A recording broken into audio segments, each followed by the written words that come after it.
de gloire. Avance, avance avec elle, avance. La nuit de gloire. Avance, avance avec elle, avance avec elle. Que ton esprit s'élève et ta foi soit renouvelée. Viens, avançons tous ensemble. Si tu la suis toujours, tu auras levé l'amour. Si tu avances avec elle, avance avec elle, avance avec elle. Oh oui, avance avec elle, avance avec elle. Oh oui, avance avec elle, avance avec elle. La lumière de gloire, avance, avance avec elle, avance. Oh, la lumière de gloire, avance, avance avec elle, avance avec elle. Que ton esprit s'élève et ta foi soit renouvelée. Viens, avançons tous ensemble. Si tu la suis toujours, tu auras une vie changée. Si tu avances avec elle, oh, avance avec elle. Oh oui, avance avec elle, avance avec elle. Oh oui, avance avec elle, avance avec elle. Oh oui, la parole de Dieu avance avec elle.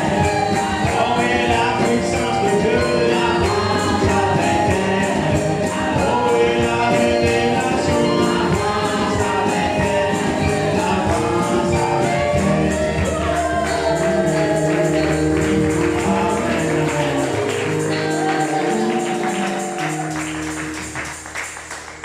Que le Seigneur soit glorifié.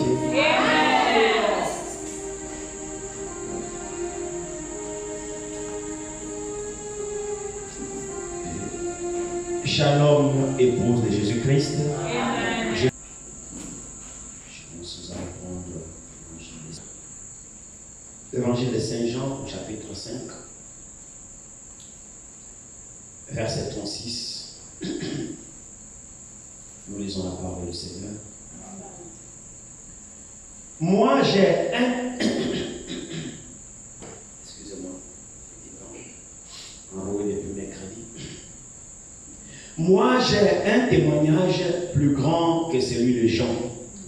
Car les œuvres que le Père m'a donné d'accomplir, ces œuvres même que je fais témoignent de moi que c'est le Père qui m'a envoyé. Que le Seigneur ajoute la bénédiction à la lecture de sa parole. Vous pouvez vous asseoir. Ce soir, j'aimerais intituler ce que nous voyons. Le témoignage de Dieu est le plus grand. Le témoignage de Dieu est le plus grand. On va ajouter à cela aussi 1 Jean 5. Allons-y dans 1 Jean 5.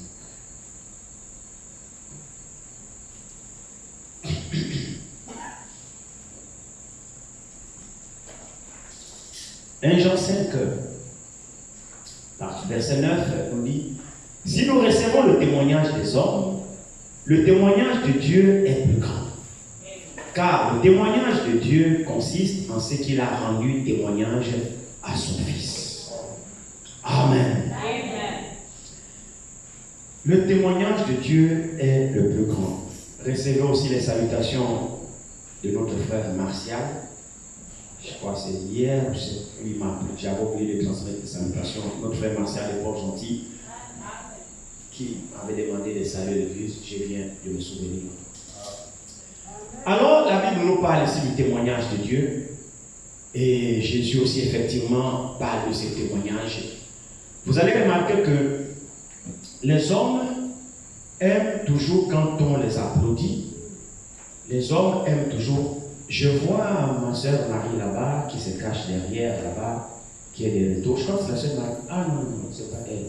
Désolé. Désolé. Pardonnez. Les hommes aiment toujours le témoignage des hommes. Quand l'homme rend témoignage à son frère, ou bien quand on t'applaudit, rien ne va plus, tu es content. Les hommes aiment quand on les honore. Les hommes aiment quand on les élève. Quand tu vas quelque part, on a un bon témoignage de toi. Tu vas là-bas, oh c'est un bon frère. Tu vas là-bas, c'est une bonne soeur. Les hommes aiment ça. Mais pourtant, c'est pas mauvais, il n'y a rien de mal dans tout ça. C'est bien qu'on rende un témoignage de nous. Un bon témoignage de nous, parce que même la Bible dit que pour ceux qui sont des anciens, effectivement, il faut qu'ils reçoivent un bon témoignage, hein, n'est-ce pas, qu'ils comptent pas du bien de lui. Le témoignage, il est important. C'est bien qu'on rend témoignage de nous. Mais frères et sœurs, le véritable témoignage que nous devons nous glorifier, c'est le témoignage que Dieu rend. Parce que le témoignage que l'homme rend, l'homme facilement peut être corrompu. Il suffit que tu sois bien avec lui, et il parle bien de toi. Et quand tu changes avec lui, il change aussi avec toi. Frère, c'est ça la nature de l'homme. L'homme, il est comme ça. C'est-à-dire que quand tu es bien avec l'homme, c'est l'homme qui parle du mal de toi pendant que tu es bien avec lui, cet homme-là, c'est sorcier. Vraiment, cet homme-là, il sort de l'ordinaire. Tu es bien avec lui, tu lui rends des services, et puis lui derrière, il te critique. Non, cet homme-là, il a un problème. Or, normalement, quand tu es bien avec quelqu'un, tu es bien envers les gens, tu rends des services aux gens, et tout ça, tu te sacrifies pour les gens, normalement, en retour, tu t'attends à un bon témoignage qu'on est censé rendre de toi. Ça, c'est la logique des hommes. Mais ce même homme à qui tu as rendu des services, qui t'a publicité, qui a parlé bien de toi, si jamais tu changes à son endroit, tu ne fais plus ce que tu faisais, cet homme changera, va varier à ton endroit. Cet homme ne continuera pas toujours à parler toujours bien de toi. En fait, on n'accuse personne. C'est simplement ça la nature de l'homme. C'est comme ça que l'homme est. C'est pourquoi il ne faut jamais se fier dans l'homme. L'homme, il est changeant. L'homme n'est pas certain. Si tu fondes ta confiance dans l'homme, mon frère, ma soeur, tu partis sur du sable mouvant. Le témoignage des hommes est bien, mais ce n'est pas l'absolu, le témoignage des hommes. Parce que le témoignage des hommes, il est influençable. Et le témoignage de l'homme varie. Comme le messager dit quelque part, il dit, aujourd'hui, tu peux m'appeler un ange. Et le même est traité de démon. C'est selon. Aujourd'hui, je suis un ange, tu m'appelles ange parce que je fais bien, j'agis bien, j'ai fait ceci. Mais demain, lorsque je vais déconner, c'est fini, je suis plus ange, je suis maintenant démon. C'est ça l'homme. Et l'homme est comme ça. Alors, se fier dans l'homme, c'est une perte de temps. Fonder ta foi dans l'homme, c'est une perte de temps. Avoir totalement la confiance dans l'homme, c'est une perte de temps. C'est vrai qu'on doit se faire confiance les uns des autres, mais c'est relatif. La véritable confiance et le véritable témoignage dont nous tous nous devons nous battre pour l'avoir, c'est le témoignage qui vient de Dieu. Ah là, mon frère, ma soeur, cherchons à décrocher le témoignage de l'homme qui est en haut là. Parce que lui là, il n'est pas influençable. Non. Lui là, on n'influence pas. Lui là, on n'achète pas. Lui là, on n'intimide pas. Lui là, on ne le corrompt pas. Son témoignage est vrai. Jésus a dit quelque part, vous qui cherchez la gloire les uns des autres, vous cherchez les témoignages les uns des autres, vous cherchez qu'on vous honore, je cherche qu'on t'acclame. Non, il dit, mais moi, je ne cherche pas le témoignage de vous. Vous les hommes, vous êtes des changeants. Si vous témoignez de moi, j'aurai quoi? Le même qui témoigne de moi, la demain, il va me mourir. Est-ce que c'est vrai? Alors vous voyez que l'homme, frère, ce n'est pas quelqu'un de fiable. Et nous ne sommes pas ici, dans cet endroit, effectivement, pour chercher que les hommes nous acclament. Et Paul l'a compris. C'est pourquoi Paul a dit, si je peux plaire aux hommes, je ne serai plus serviteur de Christ. Pour la simple raison que l'homme ne sait même pas ce qu'il veut. Alors vous ne cherchez pas à plaire aux hommes, frère. Ne cherchez pas que les hommes vous acclament. Et je vais même vous dire, le frère même l'a dit tout à l'heure, parce que dans sa prière, dans son exhortation, je ne me souviens plus, lorsqu'il parlait, je crois, d'Élie qui était seul, je crois, et les autres étaient nombreux, Élie était seul, il a parlé de ça ici. Amen. Voilà. Donc, vous voyez, les hommes peuvent soutenir quelque chose. Amen. Et défendre cette chose, et pourtant,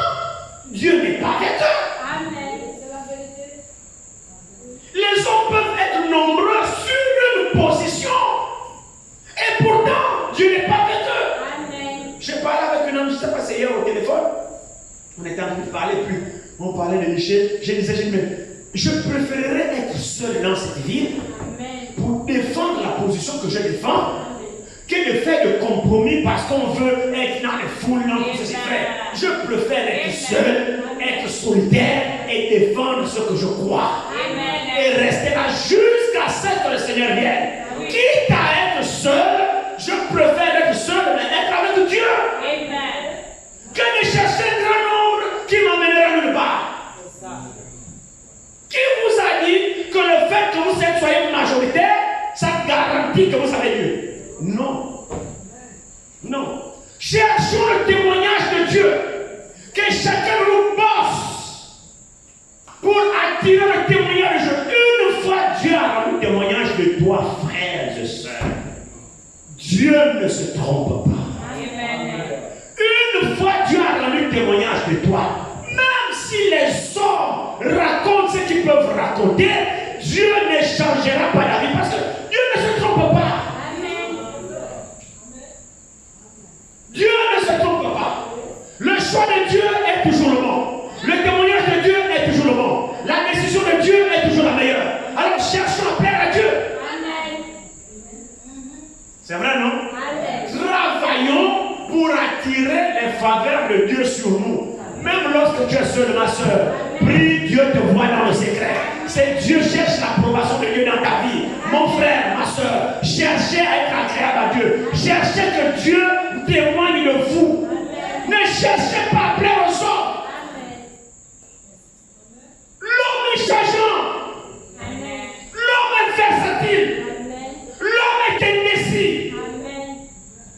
L'homme est suspect. L'homme est corruptible. Mais Dieu est incorruptible. Alors quand Dieu rend témoignage, ce témoignage est vrai pour toujours. Que vous croyez ou que vous ne croyez pas, vous ne changez rien au témoignage de Dieu. Alors le débat ici, Jésus, j'ai pensé pouvoir encore insister un petit peu sur ce que nous avons mercredi par la grâce de Dieu. Et j'ai trouvé la réponse de Olex là. Quoi? Oh. C'est compliqué. Olsen. C'est Olsen. Ah, j'ai reçu la réponse. Pour ceux qui ont vu sur YouTube, il y a une âme qui nous a répondu maintenant parce que l'âme a suivi la prédication là-bas pour nous donner la réponse que Olsen là, c'est le pluriel de oignon. Le pluriel des oignons. L'ail, le pluriel de l'ail. J'ai effectivement regardé dans le dictionnaire, c'est effectivement ça. Donc, ols là, c'est le pluriel de l'ail. L'ail, le fruit qu'on prépare, l'ail. Donc, le pluriel de ça, c'est ols. Bon, ça va. Donc, alors ici, Jésus dit ici, remontez un petit peu plus haut. Commençons au verset 30 de Jean 5. Je ne puis rien faire de moi-même. D'après ce que j'entends, je juge. Je ne puis rien faire de moi-même. D'après ce que j'entends, je juge. Et mon jugement est juste. Parce que je ne cherche pas ma volonté, mais la volonté de celui qui m'a envoyé. Amen. Si c'est moi qui rends témoignage de moi-même, mon témoignage n'est pas vrai. Amen. C'est vrai, non? Amen. Il y en a un autre qui rend témoignage de moi. Et je sais que le témoignage qu'il rend de moi est vrai. Amen. Le un autre que Jésus parle là, c'est Dieu. Amen. Alléluia. Amen. Et dit, si c'est moi-même qui cherche à rendre témoignage, mon témoignage n'est pas vrai. Pourquoi? Parce que dans la loi, il est écrit, le témoignage de 2 ou de 3 est suffisant pour établir tout à fait. Donc le témoignage d'une seule personne ne suffit pas. Jésus était un homme parole. Amen. Donc tout ce qu'il faisait, il s'alignait avec la parole. Donc il ne pouvait pas rendre témoignage de lui-même. Parce que si c'est lui-même qui rend témoignage de lui-même, la loi disait c'est le témoignage de 2 ou de 3. Donc pas d'un seul. Un seul témoin ne suffit pas pour condamner quelqu'un. Un seul témoin ne suffit pas pour rendre l'affaire crédible. Donc il faut le témoignage de 2 ou de 3. Alors Jésus est dans la parole, il ne peut pas aller au-dehors de la parole. C'est pourquoi il dit, si c'est moi-même qui rends témoignage de moi-même, mon témoignage il est faux. Parce qu'il doit se conformer à la parole. Il est la parole faite chair. C'est merveilleux, le Seigneur. Il me y en a un qui rend témoignage de moi. Et je sais que son témoignage là, il est vrai. Le un là, c'est Dieu. Amen. Dieu n'a pas besoin de rendre témoignage avec deux personnes. Amen. Nous savons que Dieu, le témoignage de Dieu, il est vrai. Amen. Maintenant, le Seigneur continue ici. Il dit, poursuivons un petit peu ici, il dit,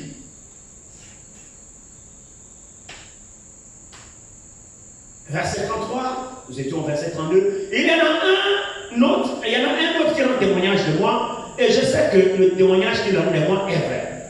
Vous avez envoyé une délégation vers Jean, et il a rendu témoignage à la vérité. Amen. Pour moi, ce n'est pas d'un homme que j'ai reçu le témoignage. Amen. Alléluia. Amen. Que cela soit aussi ta position. Amen. Amen. Pour moi, ce n'est pas d'un homme que j'ai reçu le témoignage. Mais j'ai dit ceci afin que vous soyez sauvés. Amen. Jean était la lampe qui brûle et qui luit. Et vous avez voulu vous réjouir une heure à sa lumière.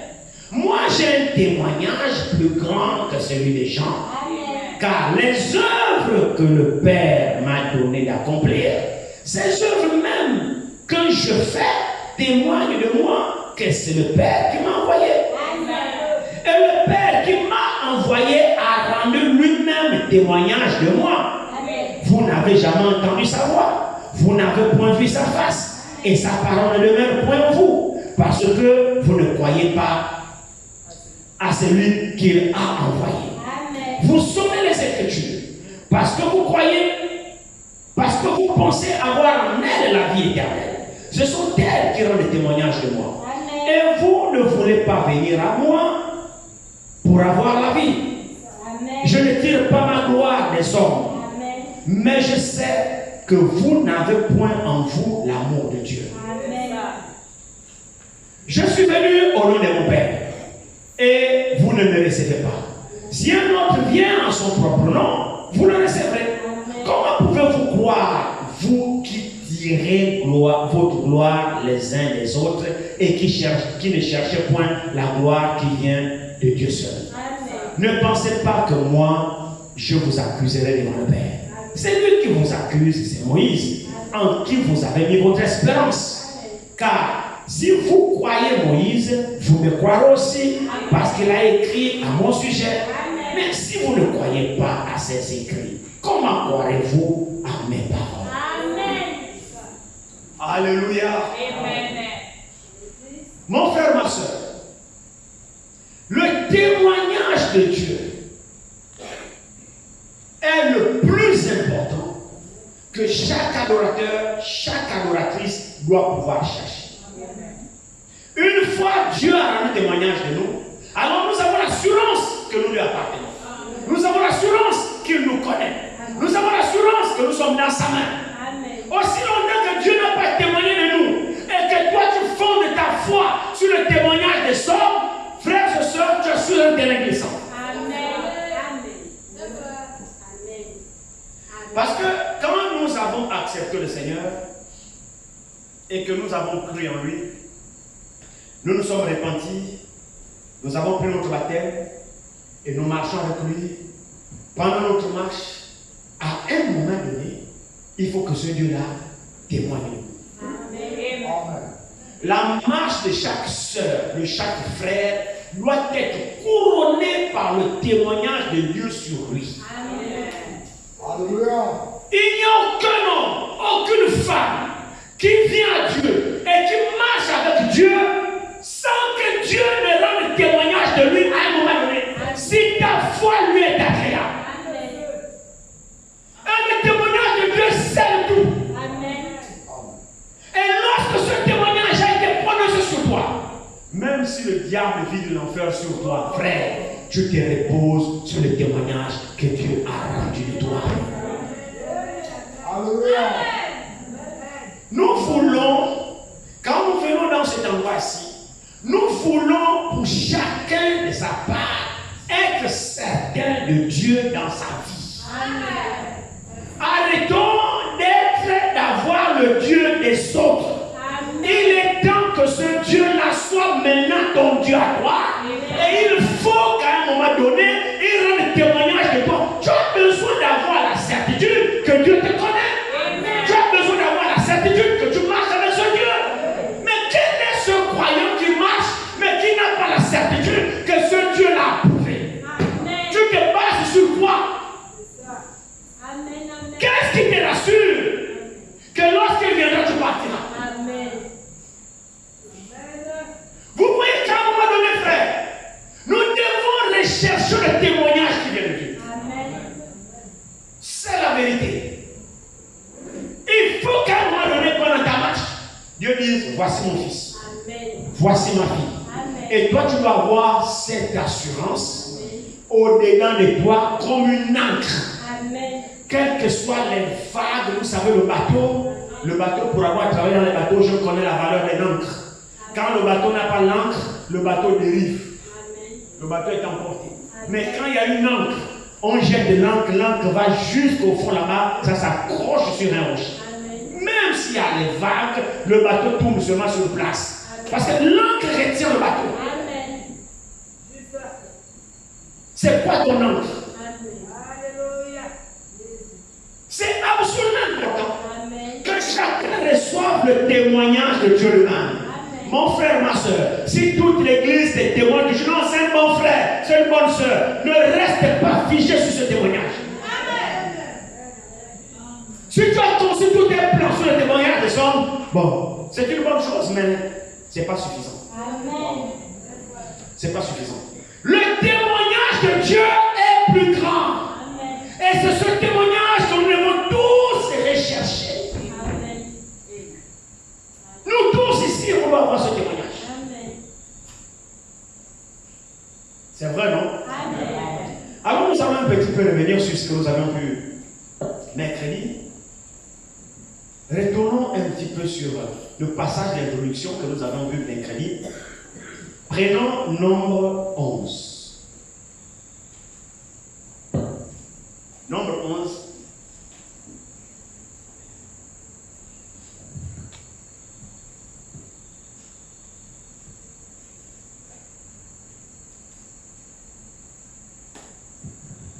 Nombre 11.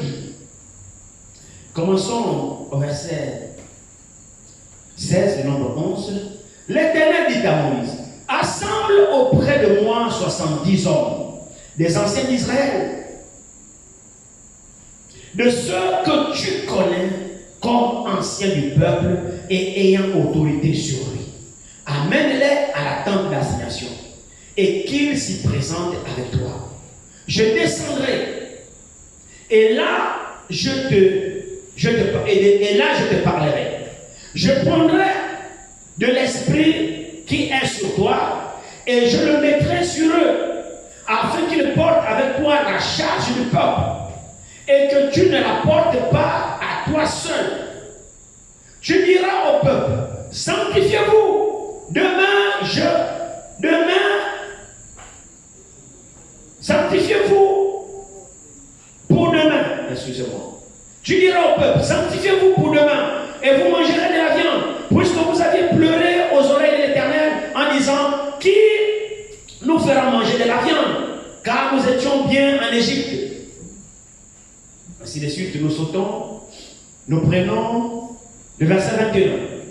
Moïse dit, 600 000 hommes de pied forment le peuple au milieu duquel je suis. Et tu dis, je leur donnerai de la viande et ils en mangeront un mois entier. Égorgera-t-on pour eux des brebis et des bœufs? En sorte qu'ils en aient assez. Ou rassemblera-t-on pour eux tous les poissons de la mer, en sorte qu'ils en aient assez? L'Éternel répondit à Moïse, la main de l'Éternel serait-elle trop courte? Tu verras maintenant si ce que je t'ai dit arrivera ou non. Moïse sortit et rapporta au peuple les paroles de l'Éternel. Il assembla 70 hommes, des anciens du peuple, et les plaça autour de la tente. L'Éternel descendit dans la nuée et parla à Moïse. Il prit de l'esprit qui était sur Moïse et le mit sur les 70 anciens. Et dès que l'esprit reposa sur eux, ils prophétisèrent, mais ils ne continuèrent pas. Amen. Amen. Il y eut 2 hommes. L'un appelé Eldad et l'autre Médad, qui étaient restés dans le camp et sur lesquels l'esprit reposa, car ils étaient parmi les inscrits. Quoiqu'il ne soit point allé à la tente, et ils prophétisèrent dans le camp. Un jeune garçon courut annoncer à Moïse et dit: Eldad et Médad prophétisent dans le camp. Et Josué, fils de Nun, serviteur de Moïse, depuis sa jeunesse, prit la parole et dit: Moïse, Moïse, mon Seigneur, empêche-les. Moïse lui répondit: Es-tu jaloux pour moi? Puisse tout le peuple de l'Éternel être composé des prophètes. Et veille l'Éternel mettre son esprit sur eux. Amen. Et Moïse se retira au camp, lui et les anciens d'Israël. Amen. Amen. Avant que je n'oublie, cela me rappelle toujours. C'est vous qui voyez, mais cela est toujours dans mon esprit. Je tente de vous interpeller depuis, mais après, ça sort. Pendant que ça revient, je voudrais attirer l'attention des bien-aimés qui utilisent les téléphones, les Bibles dans les téléphones. C'est pas mauvais. Mais ne prenez pas cette habitude. Le téléphone ne remplace pas la Bible en papier. Amen. Ayez votre Bible en papier. Je constate ça depuis, mais j'ai envie d'interpeller l'église, mais après cela sort de mon esprit. Ne prenez pas cette habitude d'avoir les téléphones comme Bible, vous lisez dans les téléphones. Non. Ayez votre Bible en papier. Achetez vos Bibles. Et ça fait mal que les chrétiens n'ont pas de Bible. Je le dis à votre honte. La Bible, c'est l'arme du croyant. La Bible, c'est l'arme du croyant. Vous devez avoir la Bible. Achetez la Bible, ça coûte 5 000, 6 000, j'en sais rien moi. Achetez vos Bibles. Le téléphone, dans votre téléphone, il n'y a pas que la Bible. Il y a beaucoup d'autres choses dedans. Oui. Et c'est souvent des distractions. Ayez la Bible en papier. Achetez vos Bibles, ayez vos Bibles. Amen. Maintenant, c'est vous qui voyez. Ça tarde mon esprit depuis longtemps parce que je constate beaucoup de bien-aimés avec cette histoire-là, le téléphone, Bible, le téléphone. Non. Moi, je ne suis pas convaincu de ça. Quand vous venez à l'église, prenez votre Bible. Amen. Venez avec votre Bible. Oui, c'est ça. Il y a des Bibles en papier, achetez, venez avec vos Bibles. Vous laissez la Bible expressement, vous venez avec le téléphone. Vous trouvez ça juste? Tu laisses ta Bible à la maison, tu prends le téléphone. Non. Ayez vos Bibles en papier, venez avec vos Bibles. Si vous n'avez pas acheté, ce n'est pas 5 000 ou 6 000 qui vont manquer acheter la Bible. Amen. Amen. Ok. Merci Seigneur, je me suis déchargé. Alors ici, nous voyons cette histoire que nous avions vue depuis mercredi, cette histoire frappante et cette histoire qui interpelle. Que Moïse, pendant la marche, évidemment, le peuple l'a torturé avec des revendications. À un moment donné, Moïse s'est senti vraiment fatigué de cette charge et il ne pouvait pas la porter seul. Au point où il s'est plaint, il s'est lamenté. On peut lire ça ici à partir du verset 10. Regardez très bien ici. Il dit: Moïse a entendu le peuple qui pleurait, chacun dans sa famille, et à l'entrée de sa tente. La colère de l'Éternel s'enflamma fortement. Moïse fut attristé. Et il dit à l'Éternel: Pourquoi affliges-tu ton serviteur? Et pourquoi n'ai-je pas trouvé grâce à tes yeux que tu aies mis sur moi la charge de tout ce peuple? Est-ce moi qui ai conçu ce peuple? Est-ce moi qui l'ai enfanté pour que tu me dises: porte-le sur ton sein comme le nourricier porte un enfant jusqu'au pays que tu as juré à ses pères de lui donner? Ou prendrai-je de la viande pour donner à tous auprès de moi en disant, donne-nous de la viande à manger. Je ne puis pas, à moi seul, porter tout ce peuple, car il est trop pesant pour moi. Plutôt que de me traiter ainsi, tue-moi, je te prie. Si je trouve grâce à tes yeux et que je ne vois pas mon malheur, alors cette plainte-là, suite à la charge qui pesait sur Moïse, parce que c'était un homme et avec 600 000 personnes, avec plusieurs revendications, Moïse était le seul à pouvoir solutionner tous les problèmes, tous les cas. Alors c'était compliqué pour Moïse.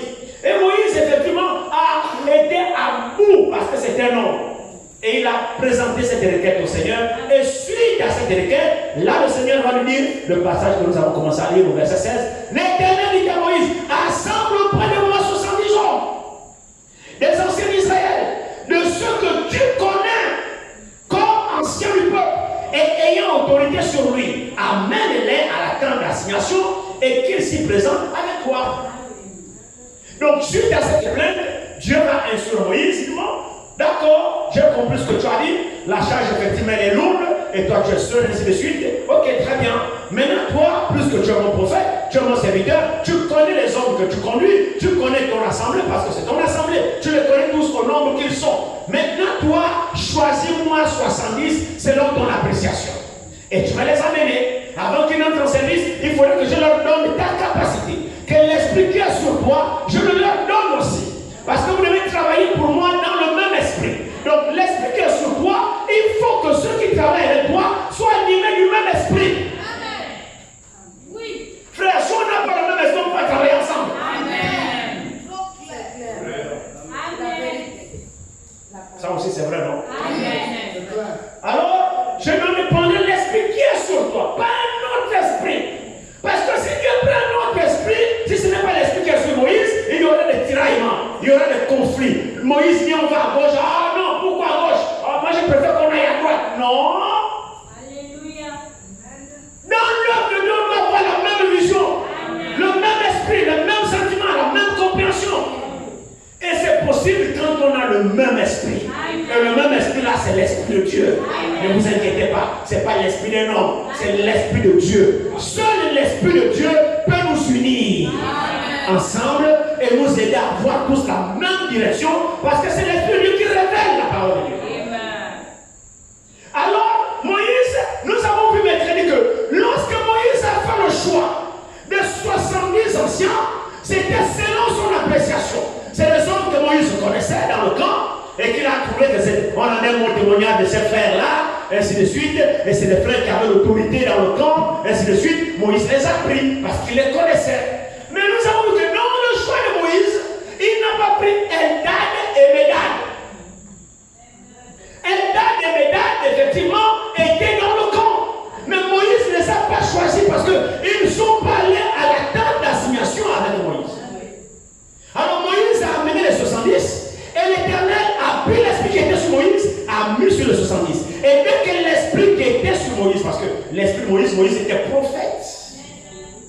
Moïse était prophète.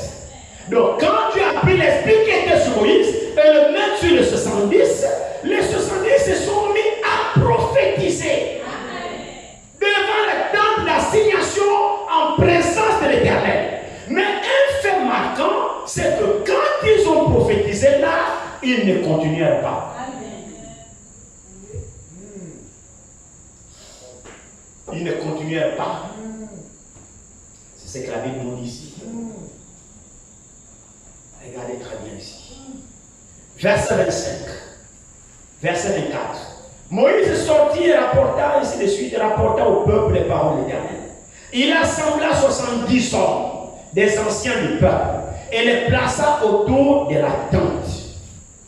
L'Éternel descendit dans la nuée et parla à Moïse. Il prit de l'esprit qui était sur Moïse et le mit sur les 70 anciens. Et dès que l'esprit reposa sur eux, ils prophétisèrent. Mais ils ne continuèrent pas. Amen. Donc ils ont prophétisé seulement de façon spontanée là. Et après là, quand ils sont arrivés au camp, la prophétie a disparu. Ils ne prophétisaient plus. Qu'est-ce qui s'est passé? Je ne sais pas. La Bible dit seulement qu'ils ne continuaient pas. Pourquoi ne continuaient-ils pas? Point d'interrogation. Maintenant, regardez très bien ici. Au verset 26, maintenant par contre, l'Écriture dit, et il y eut 2 hommes, l'un appelé Eldad et l'autre Médad, qui étaient restés dans le camp, et sur lesquels l'Esprit reposa, car ils étaient parmi les inscrits, quoiqu'ils ne soient point allés à la tente, et ils prophétisèrent dans le camp. Eux, par contre, quoiqu'ils ne soient pas montés avec Moïse à la tente d'assignation, ils sont restés dans le camp au moment où l'Esprit est tombé sur les 70 dans la tente d'assignation. Le même Esprit est allé au camp et tombé sur Eldad et Médad. Comment le peuple a-t-il su? Le peuple a seulement vu comment Eldad et Médad se sont mis à prophétiser. Et la nouvelle s'est répandue. Un jeune homme a couru, allait dire à Moïse, Seigneur, mais il y a Eldad et Médad, 2 hommes là-bas, qui sont en train de prophétiser dans le camp. Alors Josué, qui était le serviteur de Moïse, qui suivait Moïse partout, a entendu cette nouvelle. Alors Josué, jaloux de cela, Josué n'a pas compris comment est-ce que ces deux-là ont prophétisé alors qu'ils n'étaient pas dans la tente, devant la tente d'assignation. Josué n'a pas compris pourquoi. Alors Josué a interdit. Il a demandé à Moïse d'interdire à ces deux-là de prophétiser. La réaction de Moïse a été tout autre. Verset 28. Et Josué, fils de Nun, serviteur de Moïse, depuis sa jeunesse, prit la parole et dit, Moïse, mon serviteur, empêche-les. Moïse lui répondit, es-tu jaloux pour moi? Puisse tout le peuple de l'Éternel être composé de prophètes. Éveille l'Éternel, mette son esprit sur eux. Et Moïse se retira au camp, lui et les anciens d'Israël. Nous avons vu mercredi que c'était une véritable leçon. Nous allons essayer un petit peu d'approfondir ce soir, selon ce que j'ai cru bon, que j'ai essayé de méditer. Nous devons comprendre beaucoup de choses dans cette histoire. Parce que quand nous lisons la parole, nous devons l'actualiser. Nous devons l'actualiser à notre contexte aujourd'hui. Il s'agit de quoi? Il s'agit de Moïse. Qui était Moïse, prophète confirmé de son temps, avec un message particulier pour son peuple. Et pendant la marche, nous voyons que la charge était tellement lourde et difficile. Et Moïse s'est vu, la charge était tellement lourde qu'il a plaidé devant le Seigneur que moi seul je ne peux pas. Et Dieu va lui dire, bon, je vais t'adjoindre des anciens. Je vais t'adjoindre des collaborateurs. Je vais t'adjoindre des gens qui vont pouvoir travailler avec toi. Mais ces gens-là, alors je te demande à toi de les choisir. Choisis-moi des gens dans le camp que toi tu trouves qu'ils sont bons, qui ont un bon témoignage, ainsi de suite, et amène-les à la tente d'assignation. Et nous voyons que ces 70-là, c'est Moïse qui les avait choisis. Et nous comprenons bien, nous avions mis l'accent sur ça mercredi. Nous allons insister encore là-dessus vendredi, aujourd'hui. Parce que je veux que ces choses-là, nous puissions les comprendre. Amen. Comment Dieu travaille. Amen. Et vous montrer que la façon de Dieu de faire, ce n'est pas la façon des hommes de faire. Amen. Et que l'homme, malgré ce qu'il est, il n'est pas Dieu. Amen. Dieu reste Dieu, l'homme reste l'homme. Ici, c'est des hommes, évidemment, que Moïse avait effectivement la vision, qui ont trouvé grâce aux yeux de Moïse. Moïse les a choisis. Nous voyons même que les hommes que Moïse a choisis, Dieu a donné son esprit à ces 70, ils ont prophétisé, mais ils ne continuèrent pas. Amen. Amen. Mais les gens que Moïse n'a pas choisis, mais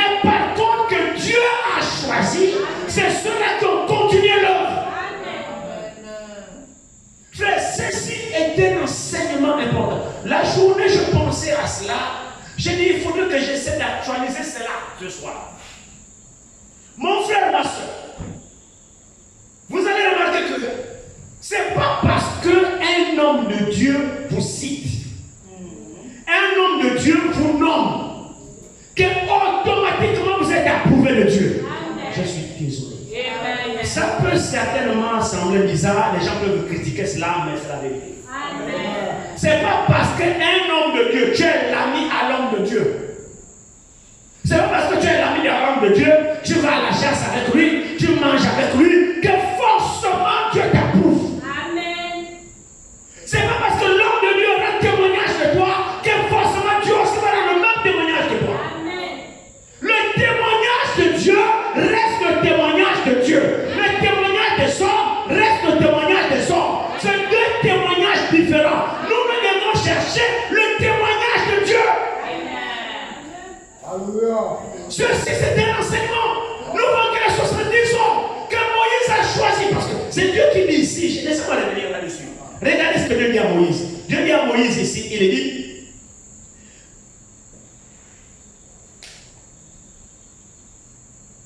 verset 16. L'Éternel dit à Moïse, assemble auprès de moi 70 anciens, 70 hommes, des anciens d'Israël, de ceux que tu connais. Donc toi Moïse, pas moi l'Éternel, de ceux que toi Moïse tu connais. Hein, c'est ça non? Que tu connais, ayant autorité, comment? De ceux que tu connais comme anciens du peuple et ayant autorité sur lui. Donc toi Moïse, choisis. Dieu a laissé Moïse faire le choix de ce que Moïse connaissait. Amen. Pas ce que Dieu connaissait, non. C'est que toi Moïse tu connaissais. Alors Moïse a appelé ses amis. Moïse a appelé les gens qu'il connaissait. Comme Dieu le lui demande, ce que toi tu connais. Amen. Évidemment Moïse ne peut appeler que ceux qu'il connaît. Amen. Même si moi me demande, je ne prendrai que ceux que je connais. Amen. Alléluia. Pour montrer que ma vision n'est pas forcément celle de Dieu. Si Dieu me pose la même question, ici moi je n'accuse pas Moïse. Non. Si Dieu te demande aussi à toi, sœur, appelle les sœurs que toi tu connais, mais c'est sûr, tu prendras les sœurs que toi tu connais. Il n'y a pas de mal dans ça. Mais le problème est celui-ci.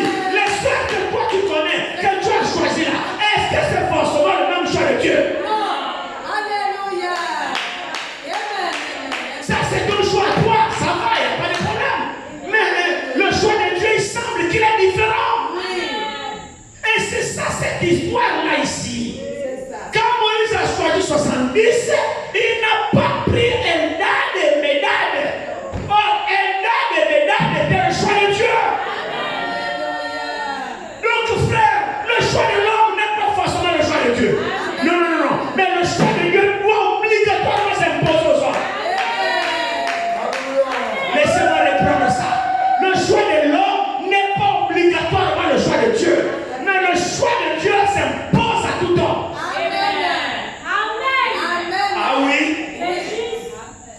Donc quand l'homme rend témoignage de nous, c'est bien, mais ne te focalise pas là-dessus. Même si c'est un homme de Dieu, même si c'est un prophète, cherche l'expérience avec le même Dieu du prophète. Ne te confie pas au fait que le prophète rend témoignage de toi. Ne te confie pas du fait que l'homme ne parle de toi. Non frère, c'est pas suffisant. Nous voyons que l'homme a des limites. Quand on en déplaise à ceux qui ne comprennent pas les choses, mais c'est quand même la vérité que je suis en train de dire. J'ai cherché cette citation, je n'ai pas pu la trouver. Vous voyez, je vais quand même vous lire des choses ici. Ce soir, si vous me permettez, si on a le temps. Si on va avoir le temps. J'ai cherché des citations, et j'ai une citation que Frère Franck parle, mais que j'avais très peu de temps pour la retrouver. Le choix de Dieu est important.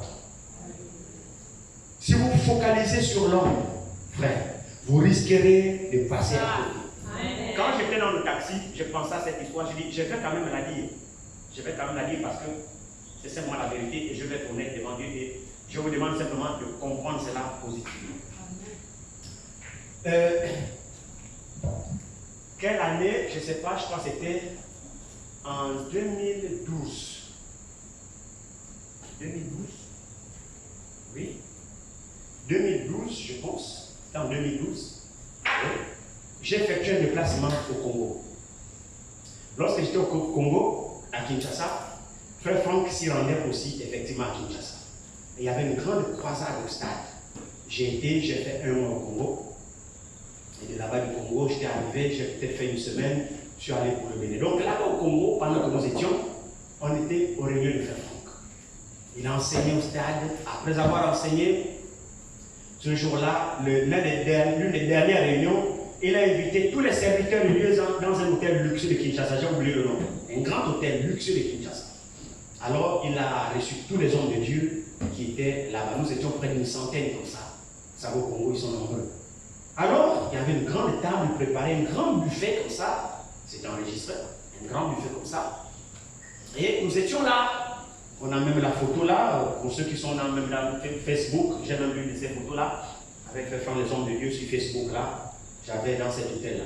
Alors, à cette réception, nous étions tous sur la table, nombreux. Il y avait des gens que je ne connaissais pas, et puis les frères, tout le monde aussi me présentait, voilà, il vient du Gabon, et ainsi de suite. Et puis, le frère Kaki était son interprète, effectivement, comme d'habitude. Et pendant que nous étions là, donc tous à table, nous étions autour de la table. C'est comme ça que nous parlions, puisque là où il s'asseyait, il était au coin de la table. Et le frère Kaki était à ses côtés pour interpréter, ainsi de suite.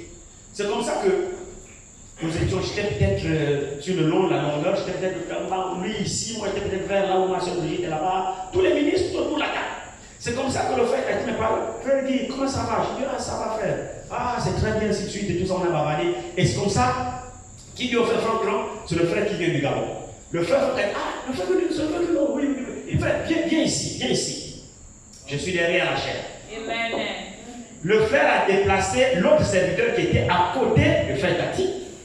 Et le frère Franck m'a demandé de m'asseoir à ses côtés ici. Donc, frère Franck là, frère Kati là, et moi là. Sur la même table. Et tous les serviteurs qui étaient là, tous ont vu que j'ai venu du Gabon. Pourquoi je le dis? Maintenant, je vais prendre ça pour dire, ah non, toi, frère Franck va déplacer l'autre, m'a dit, viens t'asseoir ici et m'enorgueillir. Non. Vous suivez ce que je viens de dire? Frères et sœurs, Franck n'est pas Dieu. Amen. C'est ça. Et ceci m'amène à vous dire quoi? Qu'il y a beaucoup de frères dont frère Branham parle dans des citations, dans des prédications. Frère Cabs, frère ceci, frère Rickerson, frère ceci, frère Branham rend témoignage de beaucoup de frères. Amen. Je n'ai rien contre. Mais moi j'ai dit le témoignage de Dieu est plus grand. Amen. Fiez-vous au témoignage de Dieu. Amen. Et non pas au témoignage de son frère. Amen. Ce sont ces mêmes frères qui ont des noms pleins dans les citations, qui ont introduit des fausses doctrines. Amen. Après le départ du prophète. Amen. On dit quoi de ça? Amen. J'aimerais vous lire certaines citations ici. Si le Seigneur le permet, il y a tellement beaucoup à lire que je ne sais même pas où je vais commencer ici. Dans cette lettre circulaire ici, Frère Franck, c'est Dieu qui l'a appelé. Amen.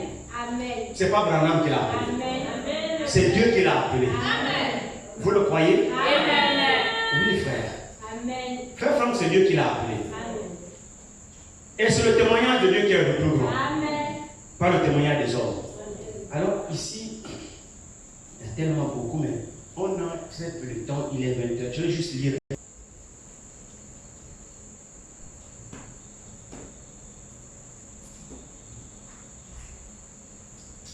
Il dit ici, dans cette lettre circulaire, il dit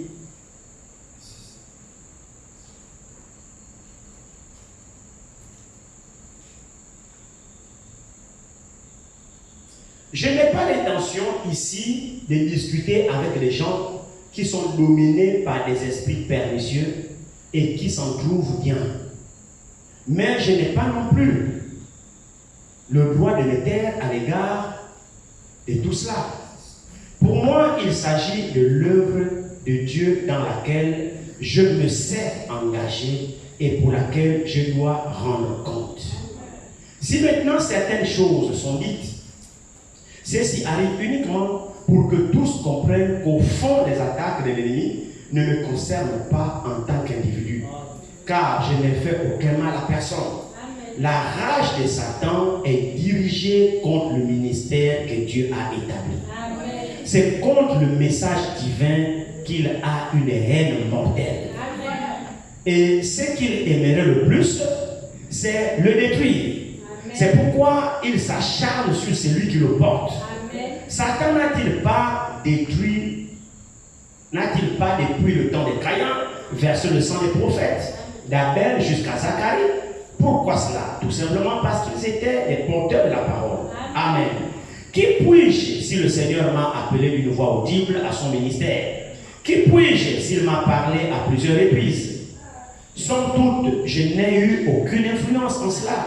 Si le Seigneur a ordonné à frère Branham d'emmagasiner de la nourriture, qui puis-je s'il m'a ordonné de la distribuer? Qui puis-je?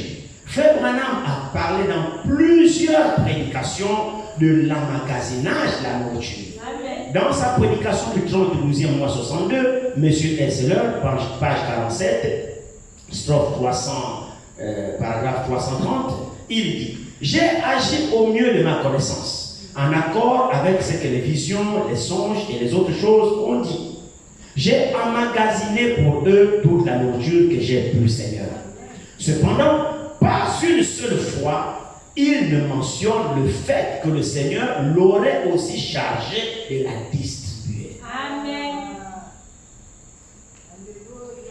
Quelle harmonie! Dieu seul peut mettre les choses en ordre de façon parfaite. Amen. Je n'ai pas besoin d'inventer quoi que ce soit. L'expérience que j'ai vécue le 2 avril 1962 et la visite à Frère Branham en rapport avec cette expérience ont déjà été publiées au début de 1963. Frère Branham est mort en 1965. Amen. Écoutez ce que Frère Franck dit. Il dit: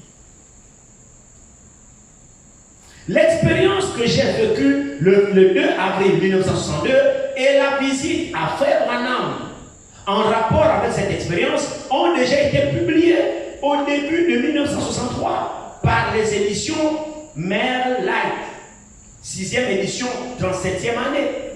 Il y a eu suffisamment de temps pendant ces 3 ans qui ont précédé la mort de Frère Branham pour le questionner à ce sujet. Amen. Si je mens pas. Amen. Donc, Frère Franck a rendu son témoignage du 2 avril où le Seigneur lui a dit: il y aura la famille, mon serviteur. Ton temps pour cette ville est bientôt terminé. Je t'enverrai dans l'autre ville pour apporter ma parole. Frère Franck est tombé. Et lorsqu'il s'est relevé, il a dit au Seigneur: Seigneur, ils ont tous en abondance, ils ne m'écouteront pas. Quelque temps après, le Seigneur a encore parlé de nouveau. Il dit: mon serviteur, le temps viendra où ils t'écouteront. Amen. Seulement, emmagasine la nourriture, car le temps de famille viendra. J'enverrai une famille, emmagasine la nourriture, et tu te tiendras au milieu du peuple et tu la distribueras.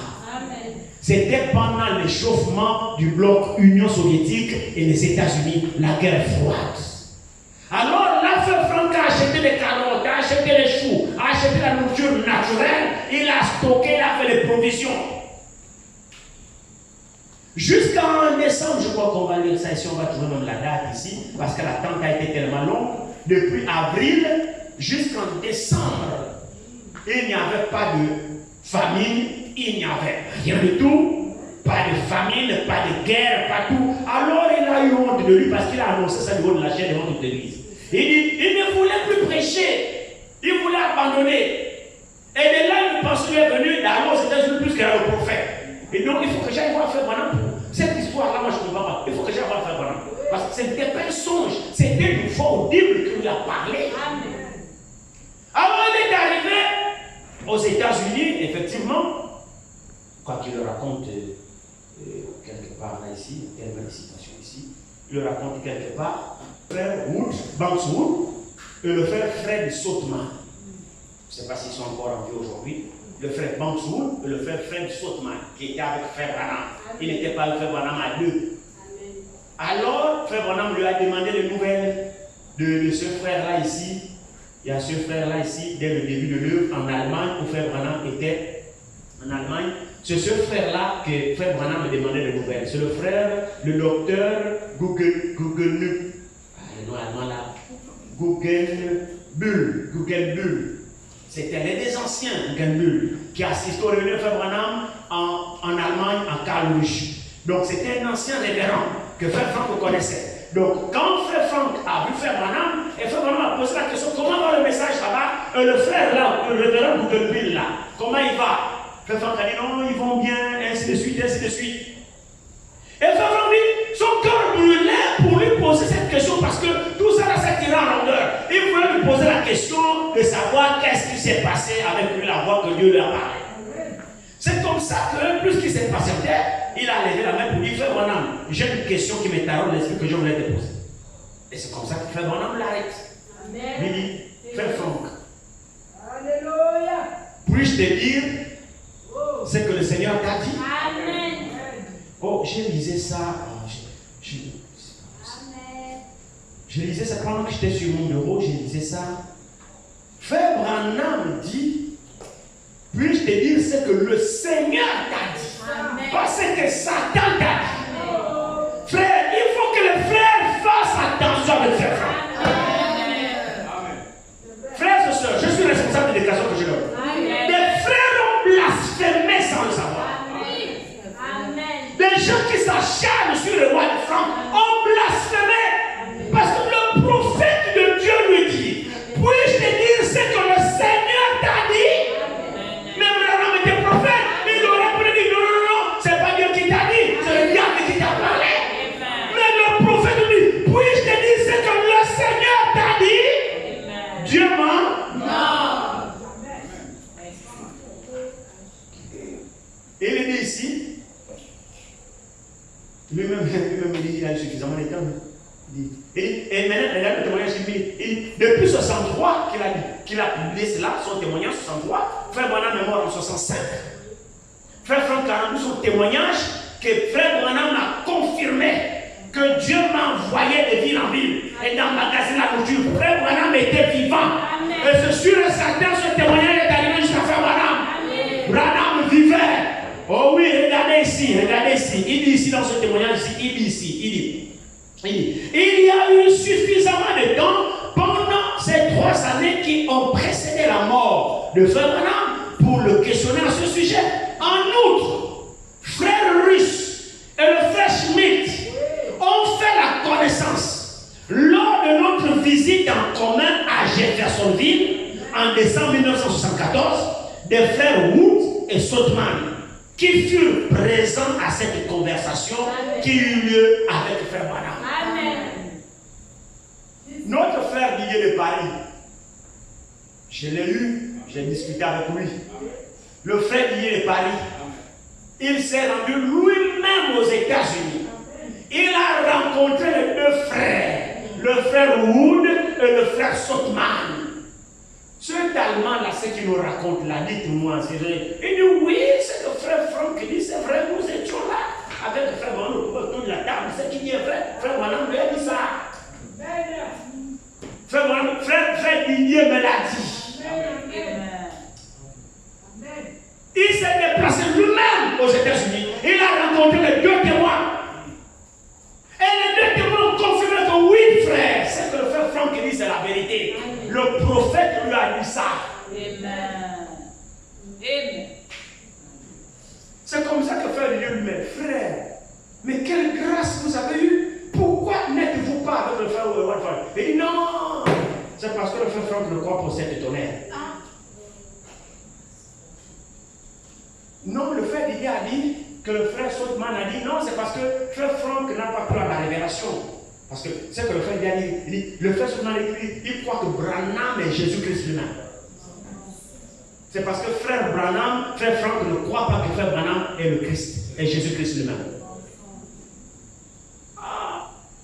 Comment ça? Comment frère Branham c'est des gens qui sont cités plusieurs fois dans les citations. Amen. Donc le prophète rend témoignage. Mais vous ne trouverez dans aucune brochure de Frère Branham où Frère Branham parle de Frère Franck. Amen. Amen. Je n'ai jamais trouvé cette citation.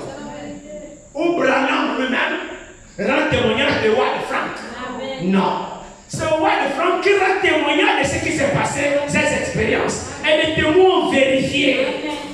Mais aucune brochure. Frère Branham parle de Frank. Amen. Mais ce n'est pas nécessaire. Amen. Et Dieu connaît Franck. Amen. Dieu a établi Franck. C'est pourquoi j'ai dit le témoignage de Dieu est plus grand que le témoignage des hommes. Même si Branham ne parle pas de Franck dans les prédications, est-ce que ça veut dire que Dieu ne connaît pas Franck?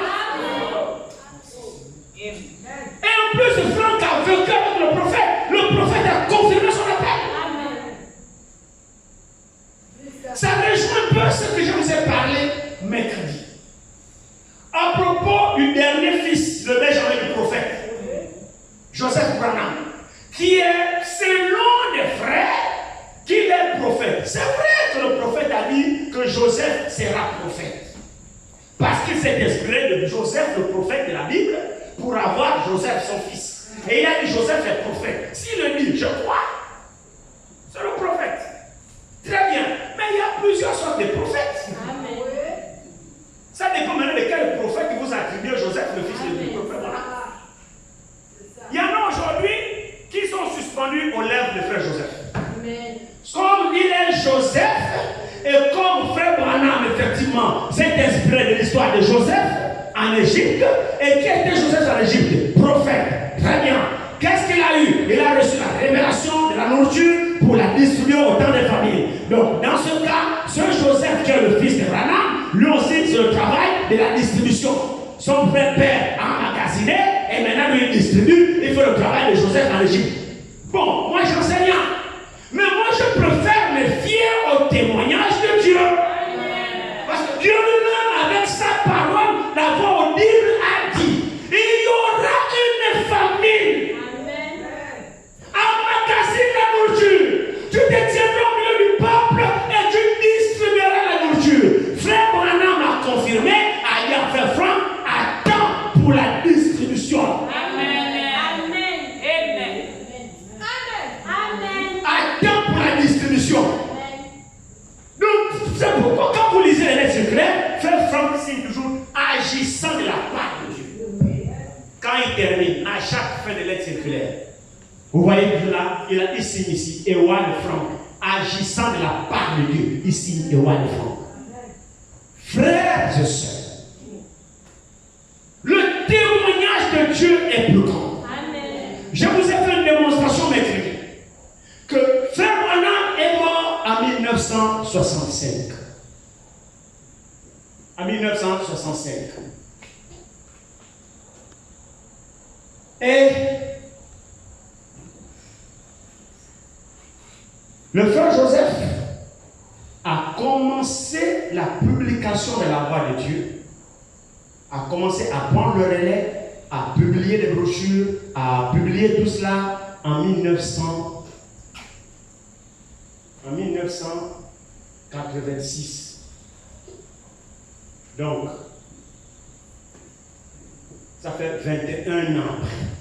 Et nous avons vu mercredi que si c'est Joseph Branham qui a reçu la mission, comme les frères le disent, de la distribution de la nourriture selon son père, donc ça voudrait dire que de 65 qu'il est mort jusqu'en 1986-87, le message n'était pas distribué, on ne connaissait pas le message, donc 21 ans de silence. Dieu était où? Donc Dieu a attendu Joseph. Déjà, Frère Franck commence à prêcher du vivant de son père. Son premier voyage missionnaire, Frère Franck, son premier voyage missionnaire, c'est en 61. En 1961. Son premier voyage missionnaire, il prêchait déjà.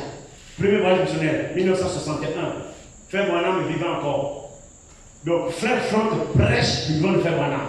Et Frère Franck a ordonné à Frère Franck d'aller prêcher à sa place au Texas, quelque part dans une réunion où Frère Branham était occupé. Il a dit à Frère Franck, va me représenter, va prêcher pour moi parce que je suis occupé. Donc Frère Franck, Frère Branham savait que Frère Franck était un homme de Dieu, avait un appel divin de Dieu. Et Frère Branham a confirmé l'appel de Franck et la mission qui était déchue à Franck. Amen. Amen. Ça, c'est le témoignage qui vient de Dieu. C'est-à-dire, Frère Branham a seulement confirmé le témoignage de Dieu. Ça ne vient pas de Frère Branham. Je vous ai dit mercredi que Frère Branham a émis nous penser de voir Joseph prédicateur. Parce que Billy Paul, il dit à Billy Paul que Billy Paul n'a pas été appelé à prêcher. Son premier fils, Billy Paul n'a pas été appelé à prêcher. Alors Joseph serait prophète. Il serait derrière cette chair avec sa vieille Bible en train de prêcher sans compromis et sa fille Becky, donc Rebecca, au piano. Et bien que nous avons vu que jusqu'à la mort de Frère Branham, le frère Joseph Branham ne prêchait pas. Et quand Frère Branham est mort, il y a eu des gens qui étaient des pasteurs de Branham Tabernacle. Il y a même il y avait le frère Neville lorsqu'il est mort. Frère Neville est mort après la mort de Frère Branham parce qu'il n'a pas pu supporter le départ à la maison de Frère Branham. Donc lui aussi n'a pas duré, il a fait une dépression, il est mort. Après le frère Neville, il y a eu le frère, j'oublie même son nom là, qui a succédé. Ce n'est que récemment que le Branham Tabernacle a voté le frère Joseph Branham comme le pasteur de Branham Tabernacle récemment hier. C'était pas lui qui était le Branham Tabernacle. Il y en a même un qui avait démissionné, qui est allé faire une œuvre, qui était pasteur, il a démissionné, il est allé faire son œuvre ailleurs. Le Branham Tabernacle. C'est maintenant, aujourd'hui, que le frère Joseph est le pasteur du Branham Tabernacle. Bon. Moi, je ne veux rien dire à tout cela. Moi, je ne suis pas là pour critiquer. Moi, je dis, mais nous devons faire très attention à ce que Dieu fait. Amen. Depuis la disparition du prophète, Dieu n'a pas laissé le message comme ça. Les frères ne savent pas ce qu'ils font. Mais il y a tellement beaucoup à lire ici. Je vais encore vous lire quelque chose ici.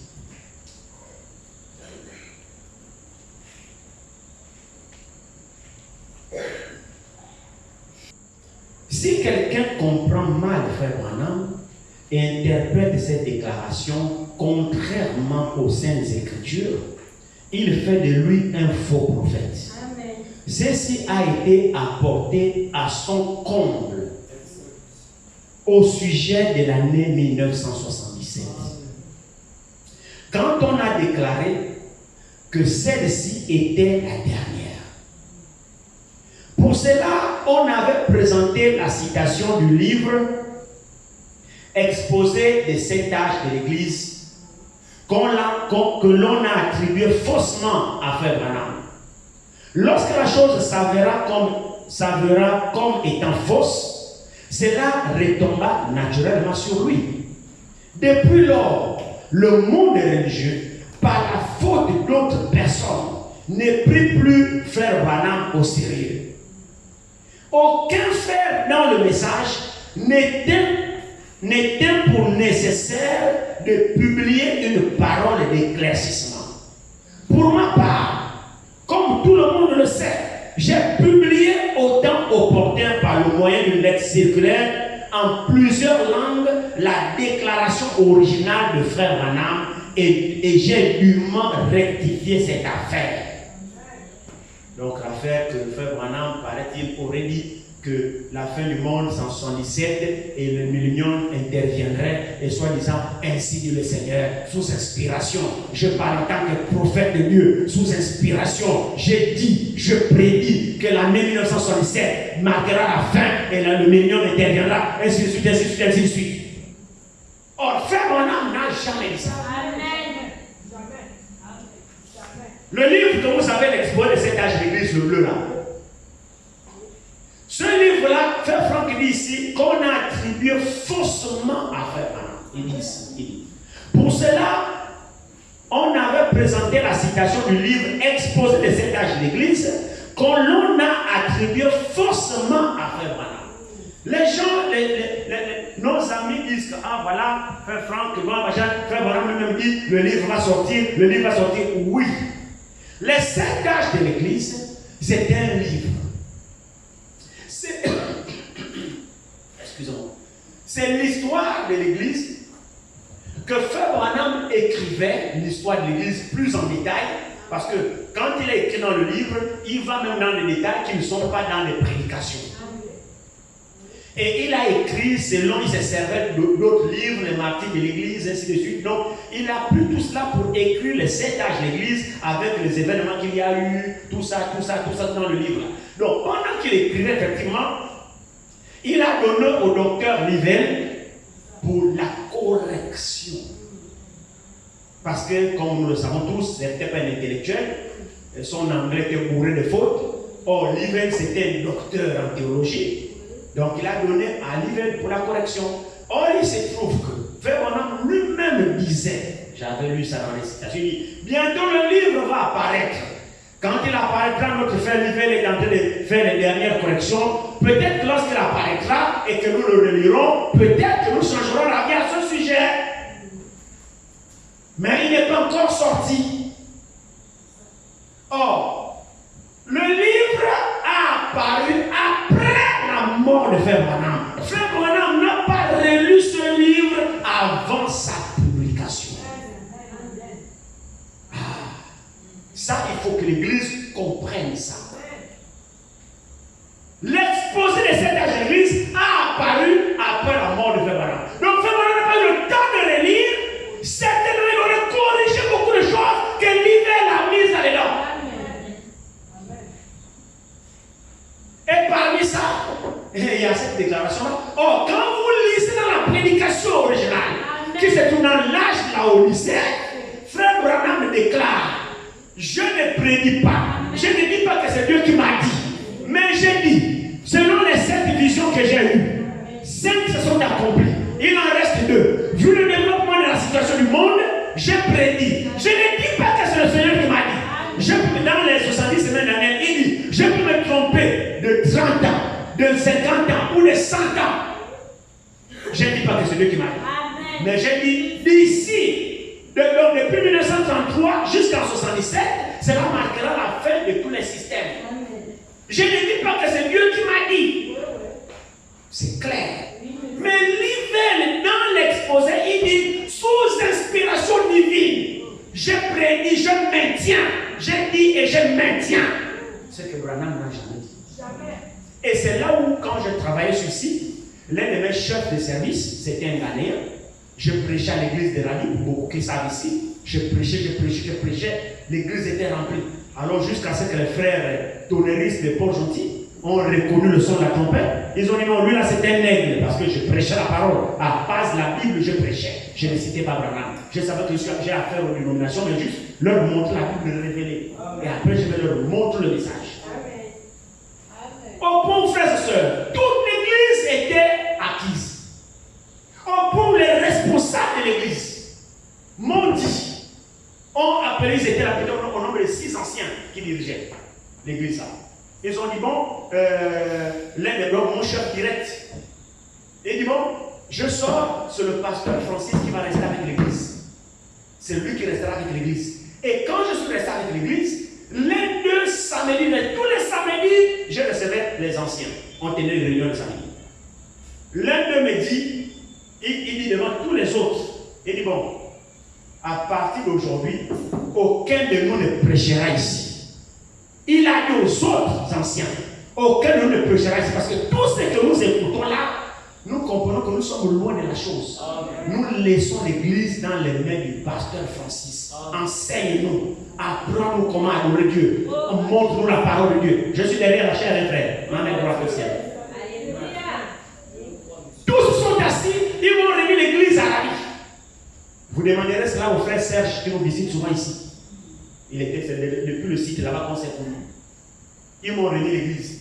J'ai prêché pendant 2 mois d'affilée sur le site Rabi. Aucun ne le montait. On me posait des questions. La dîme, on fait comment? L'argent, on fait comment? On fait ceci. J'ai laissé tous enseigner. Bible à l'appui. Ils ont dit, mais ça, on n'a jamais entendu ça. Jusqu'à ce que les tonneristes ont commencé à raconter. Parce que Rabi, c'est beaucoup de sociétés. Ils ont commencé à avoir des débats entre la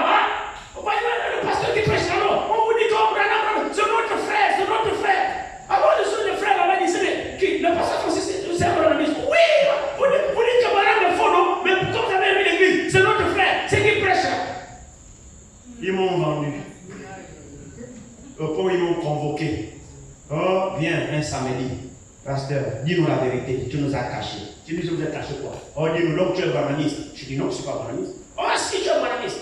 Tes frères nous disent que tu es je ne suis pas votre frère. Oh non, tes frères disent que tu es leur frère, tu es branamiste. Je dis, mais je ne suis pas branamiste. Jusqu'à ce qu'un a dit, non, nous voyons que le pasteur ne dit pas la vérité. J'ai dit, bon, je vais vous aider. On va rester là jusqu'à demain. Je ne vous dirai jamais que je suis branamiste. Vous posez mal votre question. Réformulez votre question. Demandez-moi, que penses-tu de Branham ou qui est Branham? Mais faire de moi un branamiste, on va rester là jusqu'à le jour que je ne suis pas branamiste. Posez-moi plutôt la question, que penses-tu de Branham ou bien qui est Branham? Et maintenant là, je vais vous répondre selon oh oui, d'accord, bon, qui est Branham? J'ai pris la Bible, je les ai positionnés les prophéties du temps de la fin. Écriture à l'appui. Il y a un qui travaille à Colas. Il me dit, ta façon de présenter Branham n'est pas pareil que les gens qui sont à Port-Gentil là-bas. Ce que toi tu dis là, c'est parce que les autres disent là-bas. J'ai dit, bon, ça c'est les autres. Depuis que je suis avec vous ici, que vous m'avez donné votre église et que je prêche, j'ai cité le nom de Branham un jour. Oh non. J'ai dit très bien. Ce que j'ai prêché, c'est la Bible ou c'est pas la Bible? Oh non, c'est la Bible. J'ai dit très bien. Si vous avez reconnu que ce que je vous ai prêché, c'est la Bible, alors sachez que c'est ce que Branham a prêché. Je le dis. Si vous reconnaissez que tout ce que j'ai prêché c'est la Bible, alors c'est ce que Branham a prêché. Alors croyez alors à Branham. Oh, je les ai fermés la bouche. Mais comme les autres étaient là, non, les branhamistes, non. Frère, les branhamistes répondront. Je vous assure qu'ils répondront. À cause de faux enseignements. Tout ça pourquoi? Parce qu'ils n'ont pas suivi le témoignage de Dieu.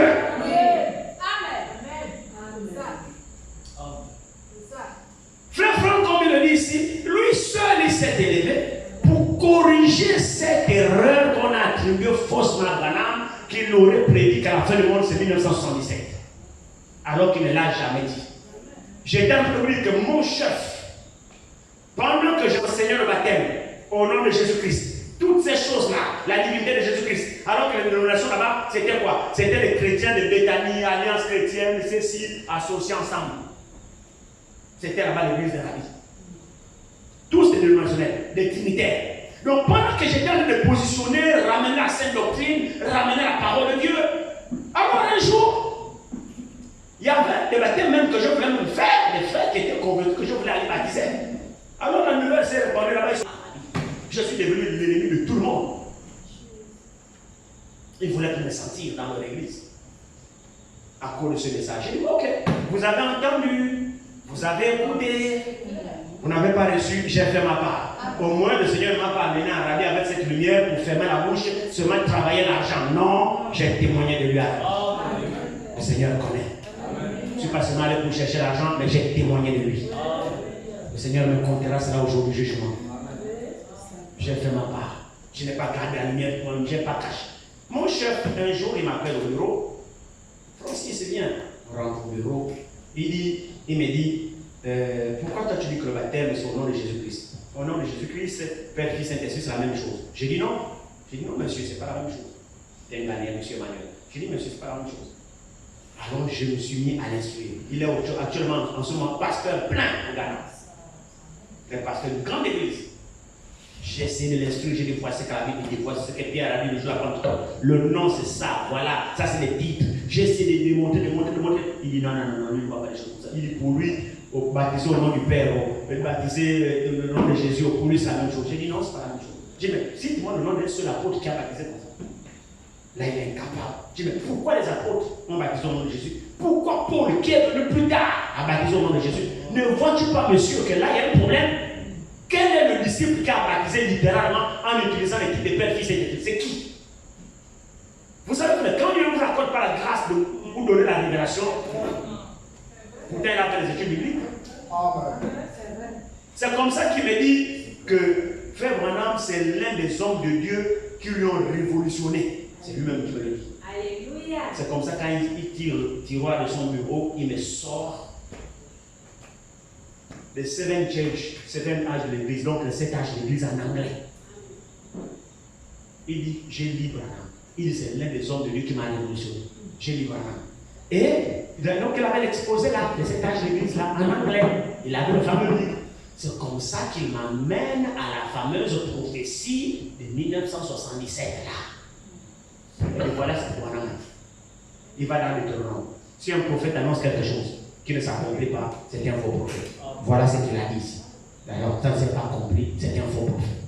Frères et sœurs, moi-même j'ai lu ça noir sur blanc dans la brochure de l'expo de cet âge d'église. Et c'est ça ce que Frère Franck reprend ici. Frère Branham a été vomi par le monde religieux à cause de cette fausse prophétie qu'on a attribuée à Branham. Soit disant que Branham avait dit qu'en 1967 serait la fin du monde et le millénium interviendrait, nous irons en enlèvement. Alors qu'il n'a jamais dit ça. Et les frères n'ont jamais corrigé cette erreur. Et Frère Franck, du fait qu'il a corrigé, il s'est attiré de faux. Je termine par là. On ne saura pas lire tout. Il y a beaucoup de choses ici, mais on ne saura pas tout lire. Je vais seulement vous dire ça ici. On va terminer par là. Il dit ici, cependant le fait que, je ne sais même pas là où on a lu, si on était là ou pas.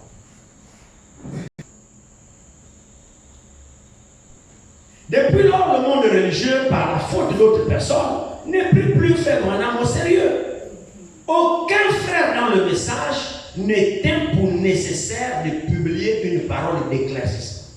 Pour ma part, comme le monde le sait, comme tout le monde le sait, j'ai publié au temps opportun, par le moyen d'une lettre circulaire, en plusieurs langues, la déclaration originale de Frère Branham, et j'ai dûment rectifié cette affaire. À cause de cela, les frères responsables prévinrent contre moi le monde anglophone tout entier, dans la pensée que je voulais corriger le prophète et par là me placer au-dessus de lui. Aujourd'hui encore, je suis reconnaissant d'avoir suivi la direction du Saint-Esprit et d'avoir été obéissant au Seigneur. Je n'ai rien à rétracter de ce que j'ai dit. Mais au contraire, aujourd'hui encore, j'ai créé la même chose. Parce que c'est la vérité. Si de nos jours, quelqu'un demande, crois-tu le message? On doit aussitôt lui poser la question, quel message? Et le message de qui? Depuis longtemps, ce n'est plus le pur message divin. Mais au contraire, il y a beaucoup de falsifications, de contrefaçons que l'on fait circuler. Si maintenant les passages bibliques de Matthieu 24 et 34 et de Luc 21, 32, notez ça chez vous pour aller lire, je n'ai pas le temps de revenir avec vous là-dessus, sont interprétés de telle sorte que l'on attribue à cette période de 40 années un absolu. Il faut alors que je prenne de nouveau position à ce sujet. Car dès le moment où cette limite bien déterminée serait dépassée, ce serait alors la parole de Dieu elle-même qui ne serait plus crédible. Et l'on ne peut pas tolérer de telles choses. Bien entendu, nous nous réjouissons si le Seigneur venait au cours de cette nouvelle année ou au cours de la prochaine. Mais nous ne serons pas déçus de vivre encore l'année 1988. Vous voyez, là c'est depuis 88. Naturellement, le Seigneur peut venir à tout moment et chaque jour, nous devons être prêts. Cependant, le fait de fixer un temps déterminé est une folie absolue. Nous devons agir jusqu'à ce que le Seigneur vienne, en demeurant sobres dans toutes nos actions, nos paroles et nos prédications. Combien silencieux sont devenus ceux qui avaient mis l'accent sur l'année 1977. Plus tard, sur 1983 et 1984. Aucun d'eux n'a eu le courage d'avouer ouvertement l'erreur, ni d'en reprendre une correction. Tant pour moi. Au contraire, cela va d'une erreur à une autre, d'une fausse doctrine à une autre. Et tout cela avec un enthousiasme toujours nouveau. Mais Dieu est véridique. Il n'a rien à faire avec toutes ces fausses proclamations et les supputations. La parole qui dit que personne ne connaît ni le jour ni l'heure est toujours valable.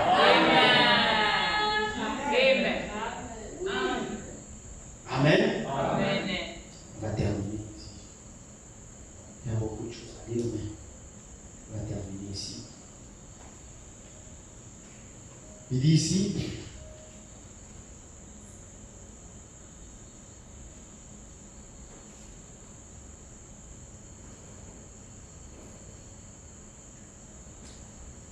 en ce qui concerne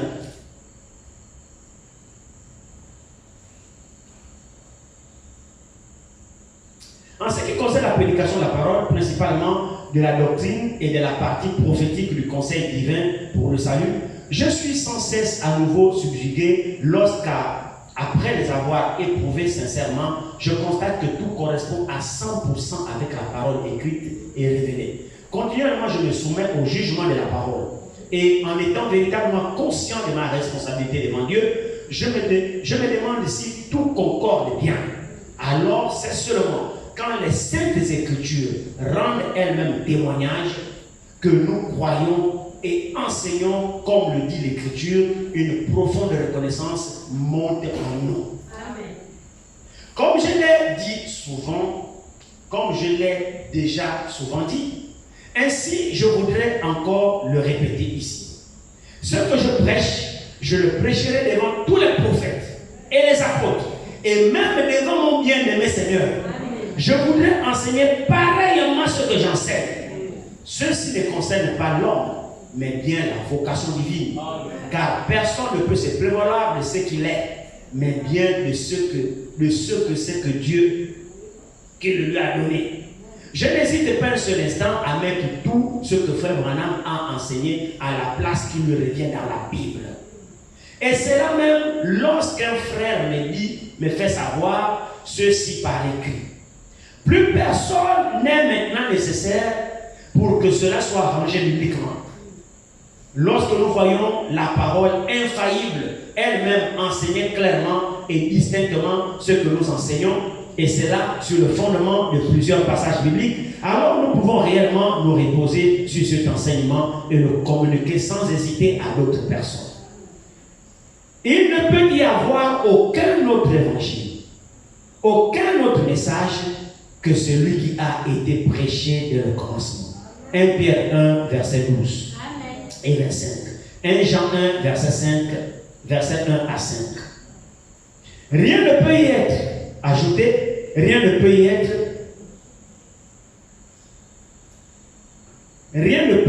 ajouté, rien ne peut y être ajouté.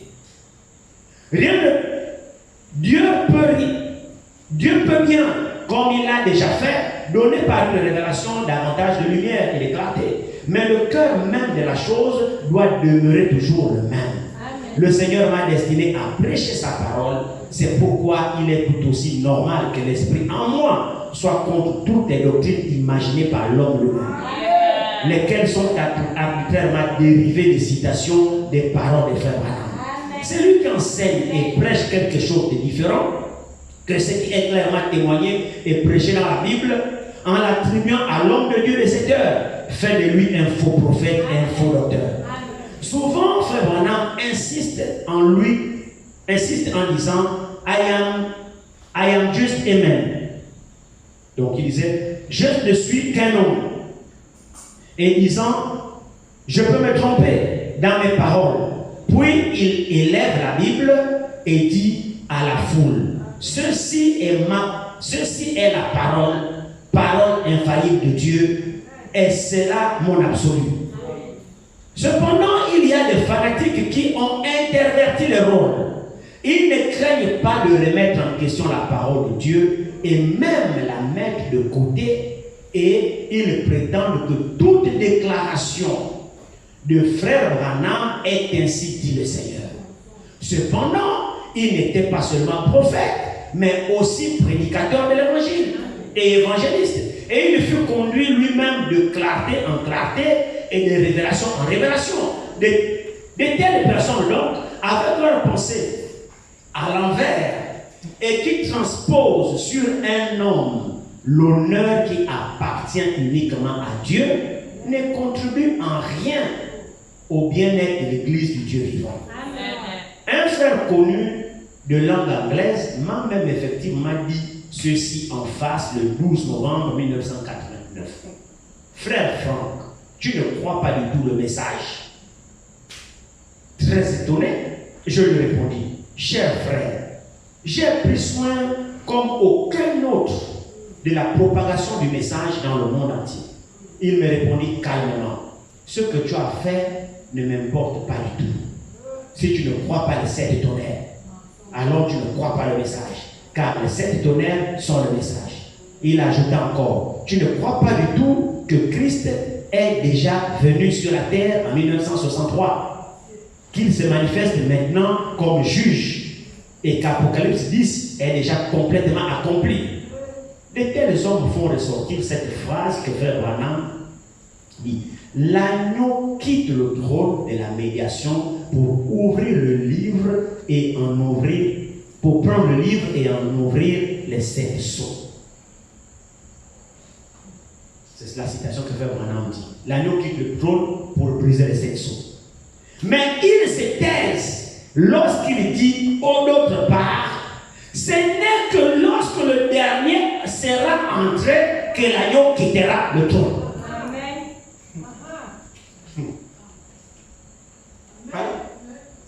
Frère Branham vient l'ouverture des sceaux, il dit c'est le Seigneur, c'est l'agneau lui-même qui quitte le trône, qui vient prendre le livre, le brise. Mais le même Frère Branham me dit, l'agneau ne quittera le trône que quand le dernier lui entrera. Alors il quitte le trône de la médiation. Bon, maintenant il a quitté le trône quand? Est-ce que le dernier lui est déjà rentré? Il dit, Satan est venu vers le Seigneur avec un passage d'écriture. Mais le Seigneur lui répondit, il est aussi écrit. Matthieu 4, verset 7. Je peux le dire sans présomption, en ma présence, ces personnages ne pourront jamais prêcher ce qu'ils prétendent aux crédules comme une révélation particulière. Le comble des erreurs, je termine, excusez-moi, termine. Le comble des erreurs sont déjà trop nombreuses. Nous est offerte par cet Italien d'Allemagne qui avait prophétisé ma mort pour l'année 1989. Voici un seul exemple de cette prophétie. Ainsi dit le Seigneur, l'heure est venue où le mystère du 7e sceau et des tonnerres dévoile leur signification. Satan, tes oreilles et tes yeux sont bandés pour un certain temps jusqu'à ce que Dieu livre cette révélation. Jésus se chiffre ainsi. J égale Jess. Donc, entre parenthèses, maintenant. C'est la prophétie de cet Italien-là. Jésus, il dit ici, Jésus se chiffre ainsi. 2 points. J égale Jess. Donc, dans quelle langue j'essaierai? L'explication. Maintenant, tiret, premier tonnerre. E égale index, qui signifie fini. Donc, deuxième tonnerre. S égale Satan. U égale c'est en anglais, pardon, qui signifie primitif. Et S, le dernier S de Jésus, égale force. Alors, premier, deuxième, troisième, quatrième et cinquième tonnerre. Maintenant, écoutez comment il joue le tour. Maintenant finit la force primitive de Satan.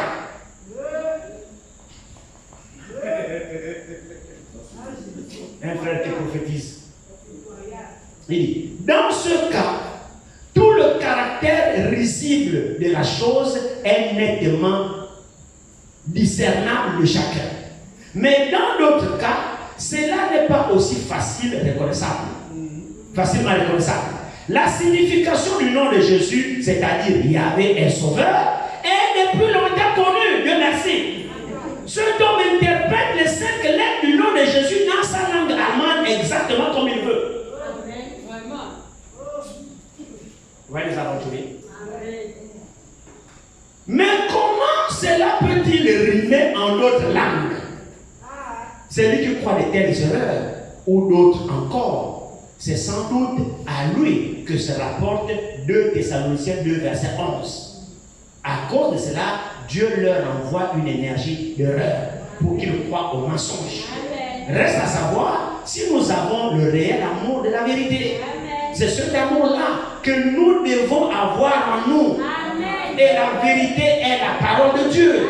Je déclare par la présence devant Dieu et devant tous les hommes que je ne crois aucune des nombreuses doctrines des tonnerres et des doctrines de la parousie ou quelque autre doctrine qui se donne pour être le message. En plus, je ne crois pas que le Seigneur soit déjà venu. Pour moi, le message divin est la parole de Dieu qui demeure éternellement et qui comprend toutes les promesses pour ce temps. En fait, le cœur des enfants de Dieu a été ramené à la foi originelle des pères. Je ne veux pas en dire davantage ici, car le temps est trop précieux. Celui qui est né de l'esprit de la parole croit la parole originelle, laquelle est esprit et vie.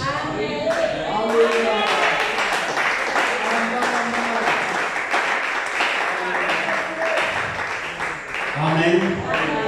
J'ai lu dans la lettre séculaire 33, j'ai lu dans la lettre séculaire 32, j'ai lu dans la lettre séculaire 36 et je n'ai pas lu dans la lettre séculaire 52. Aussi, je n'avais pas le temps, il y a beaucoup de choses, je n'ai fait que survoler, mais il y a beaucoup de choses. Que Dieu vous bénisse. Désolé pour votre temps.